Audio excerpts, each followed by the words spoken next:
Ton Dieu de la Bible, il crée un Satan. On dit qu'il est omniscient, omniprésent, omnipotent. C'est-à-dire omnipotent en toute la puissance, omniscient, il connaît tout, omniprésent, il est partout.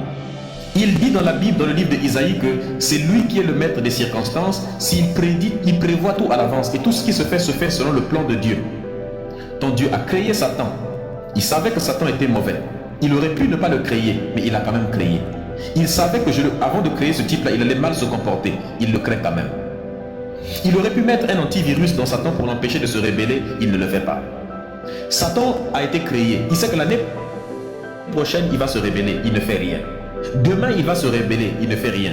À midi, il va se rébeller. Le Satan vient, il se rébelle. Dieu dit de toute façon, ça fait partie de mon plan. J'avais prévu que Satan puisse se rébeller.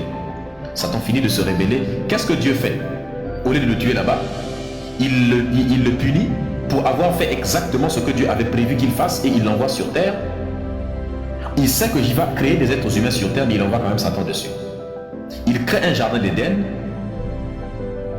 Il met les humains dans ce jardin d'Éden. Il met des anges, des chérubins pour protéger le jardin. Satan réussit à déjouer les systèmes de protection de Dieu et le diable rentre quand même dans le jardin d'Éden, malgré la protection de Dieu. Malgré le fait que Dieu a dit que le jardin d'Éden était un sanctuaire protégé par lui. Le diable rentre dedans. Il s'en va tromper des êtres humains, Adam et Ève, qu'il avait créés depuis hier seulement. Depuis quelques jours. Il les trompe. Et Dieu, ça veut dire qu'il accomplit l'œuvre de Dieu. Donc Dieu voulait qu'il rentre là-bas et qu'il aille tromper. Parce que si Dieu ne voulait pas, parce que rien ne peut se faire sans la volonté de Dieu. Donc si Dieu ne voulait pas qu'il trompe Adam et Ève, il n'aurait pas pu le faire. Donc il a accompli l'œuvre de Dieu. Il trompe Adam et puis Ève. Et qu'est-ce que Dieu fait? Au lieu de se punir lui-même d'avoir permis cela, il punit le pauvre serpent en disant que serpent, tu vas ramper par terre. Qu'est-ce que le pauvre serpent a à voir dans ça? C'est le diable qui a pris le corps d'un serpent pour aller tromper Adam et Ève, et Dieu punit tous les autres serpents de la terre. C'est comme si Médusa insulte Dieu et Dieu punit tous les hommes de la planète. Il dit vos bangalas ne vont plus se lever à partir de ce genre d'aujourd'hui. Les serpents étaient debout et désormais il doit ramper par terre soi-disant. C'est ridicule, hein, parce qu'à l'époque, il faut s'imaginer qu'il y avait des serpents debout en train de marcher. Et il dit à l'homme, toi tu mangeras à la sueur de ton front. Et il dit à la femme, toi tu accoucheras dans la douleur.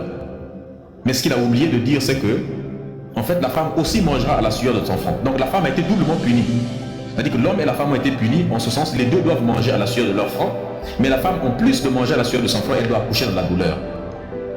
Mais accoucher dans la douleur, c'est quoi? Ça veut dire qu'avant, quand la femme écartait les pieds, l'enfant sortait comme un toboggan, sans douleur. Non, parce que les mammifères accouchent avec la douleur. Les chiens accouchent par la douleur. Les lions, tous les animaux là accouchent avec la douleur. Les girafes et compagnie. Et puis donc Dieu a dit qu'on va accoucher sans la douleur. Et puis nous les êtres humains, on est venus créer la péridurale.